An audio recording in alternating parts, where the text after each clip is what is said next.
What's going on, guys? Welcome to the video. Ian Dale had a caller on his LBC radio show who used to run the port of Dover before moving up north and had direct involvement with no deal planning for the port amongst other measures. This guy absolutely destroys the outdated Ramona biased Yellow Snow Project Fear document that was made under the Maybach government, specifically made by Philip Hammond, of course. Now, you will all remember that Yellow Snow features the ridiculous scare stories about no food or medicine in the event of a WTO or no deal Brexit. Remember, we're all going to starve. If the Ramonas are asking for documents relating to a WTO Brexit, then why can't we request documents from them to back up what they say? This guy's telling us that WTO Brexit won't be bad at all and it'll be extremely easy for things to go backwards and forwards. So let's check out the first clip. I used to run the customs terminal in the port of Dover. I've now moved up north. Oh, right, okay. Well, not because of Brexit. It's getting as far away as possible. Give me your reaction. Is our last caller right? No, but I can understand why he's wrong. Is that the food shortages in the UK? I think you're going to have to go out of your way to be delayed. In that a consignment coming from Europe has a document which is then lodged at the port. You then arrive in Dover. You transit through exactly like you do today, and your import declaration, your first import declaration in a no-deal Brexit environment, is due at the end of 6 months.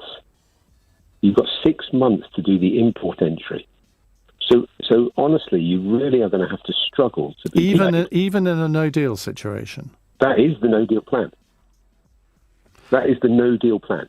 So in a no-deal plan, and the only thing that's going to happen differently from today, from flows of food from the EU to the UK, is the EU exporter needs to raise an export declaration. That's it. I've finished. That's the end of Brexit no-deal planning. Honestly. And I do this for a living.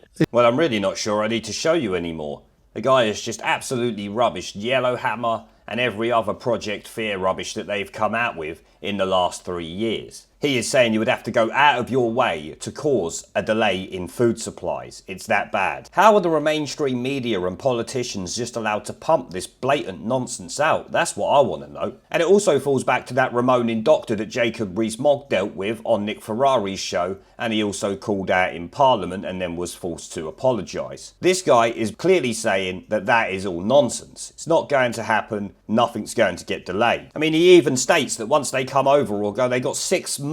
6 months to put in their paperwork. It's not like they've got 6 hours, 6 minutes, 6 days, 6 weeks. They've actually got 6 months. A whole 6 months. Half a year to get it in. And if you can't get a bit of paperwork done in 6 months, then your business doesn't deserve to continue. I am sorry. Because we have to remember, absolutely everything this guy's talking about in that little clip we just see is a WTO no-deal Brexit situation. That's not with a deal. That's not the current situation. That's 6 months on WTO terms. He even states that the only thing that will happen differently from today is that the exporter will have to put in some extra paperwork. That is it. Nothing special. That was the end of their no-deal planning. That's why it's not been difficult to plan for, because it's really not hard. The mainstream media are just trying to make out like it's going to be the end of the world if we do WTO. If the mainstream media was on our side, we would have already left on WTO terms now. The media sets the narrative in this situation, as they have done for the last 3 years. They tried to set it before the referendum,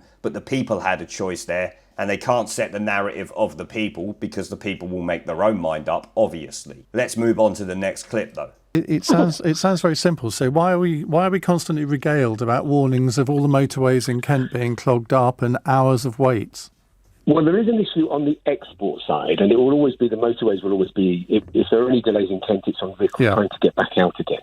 But the government have literally today released a project we've been working on for quite a few months, actually, which is pop-up stations. They've got 150 pop-up stations in truck parks across the UK and Europe, where drivers can call in and have their paperwork checked so that they can approach the border ready, so that they can proceed on their journey confident that when they hit the border, they can progress through the border.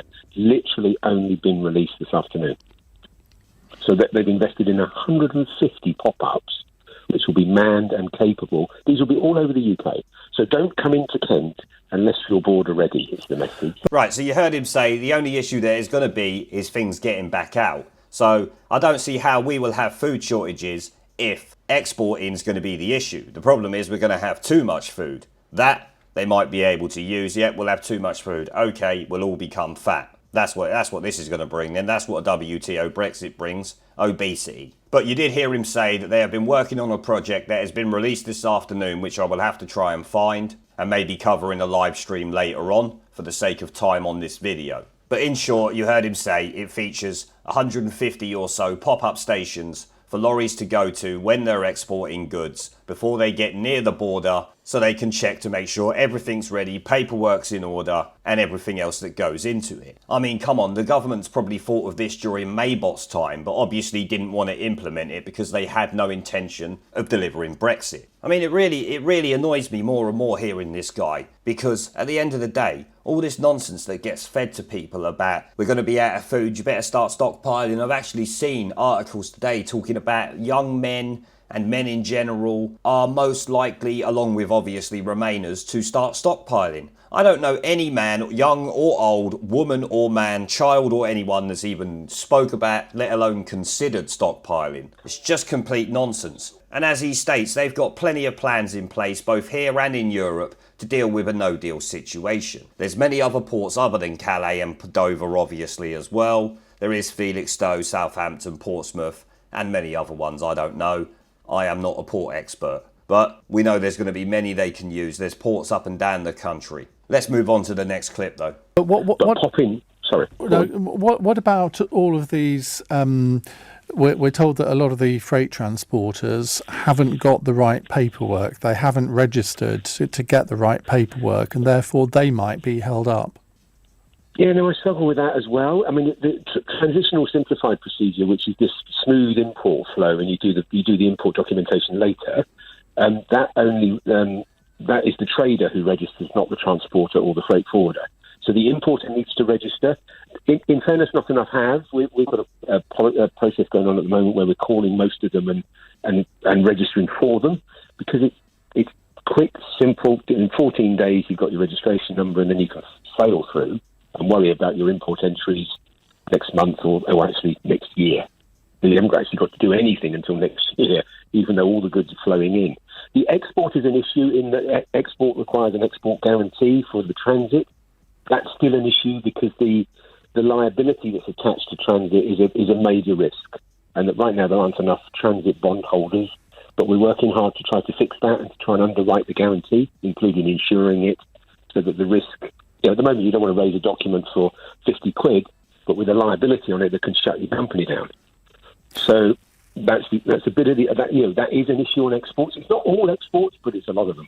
Right, so Ian Dale asked him about the well-known scare story I'm sure most of you have heard many times, that these freight exporters and importers won't have the correct paperwork to get through customs, and this will cause delays that will be like days long, and food will go off, medicine will spoil, and such.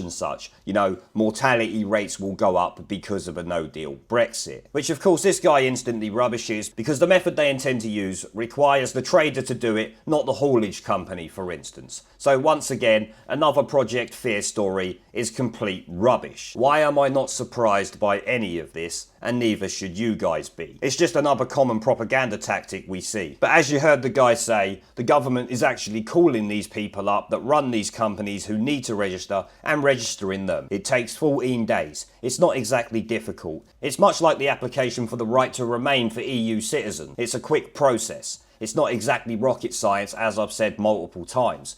But these Remona MPs are trying to put out complete rubbish in an attempt to scare people away from a no-deal Brexit and Brexit in general.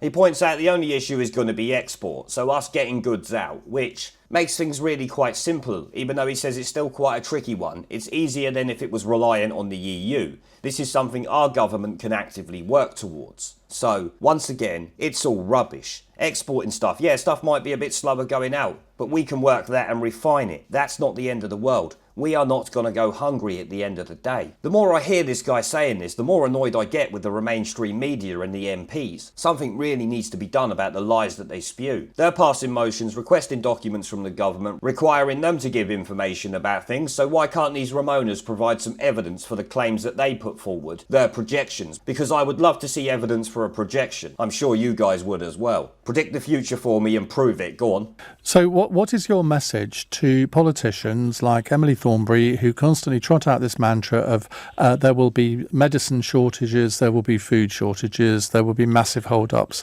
at UK ports?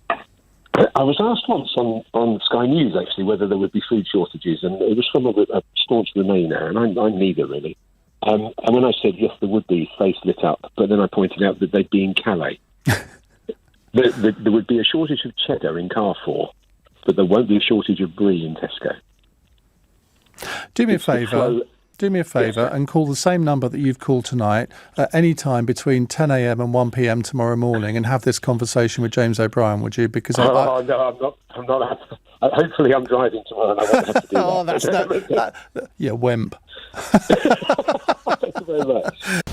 I absolutely love this guy's response to Ian Dow's question about Emily Thornberry and the rest of the Ramonas' complaints about no food, no medicine and all this in the event of a no-deal Brexit. He said when he appeared on Sky News he was asked the same question, and he told them that yes, there will be food shortages, but those food shortages will be in Calais, not over here. He said there will be a shortage of cheddar in Carrefour, but there won't be a shortage of brie in Tesco. I love it. That's how you shut down their shit. Even he said the Sky News host's face lit up when he said it first, but when he explained the food shortages will be in France, not in England, they piped down straight away. That goes to show Sky's Remainer bias, like we don't already know that. They're as bad as the BBC these days. Depending on the host, an argument can be made for worse. Ian Dow told him to call up the same number tomorrow between 10 a.m. and 1 p.m. and speak to James O'Brien and tell him the same things, which this guy backs out of, unfortunately, but maybe I should find a way to have this recording ready so I can play it to him and I'll give him a phone call myself. What do you guys reckon? Well, if everything he said is true in that, it seems that once again there is more evidence to refute the Ramona's claims there will be no food in the UK. So Project Yellow Snow can go take a running jump. We need to get that doctor and this guy on at the same time so they can compare notes. Well, I'm going to end the video there, guys. I want to thank the channel's PayPal, Patreon and Subscribe Star members for supporting the channel, along with everyone who watches my videos. Remember to let me know what you guys think down in the comments section below. Leave a like, subscribe with the notification bell and share this video as it helps the channel a lot. And I will see you all in the next one. Snoop Margie Marg, Snoop Margie Marg, Snoop Margie Marg, Snoop Margie Marg, Snoop Margie Marg, Snoop Margie Marg, Snoop Margie Marg, Snoop Margie Marg.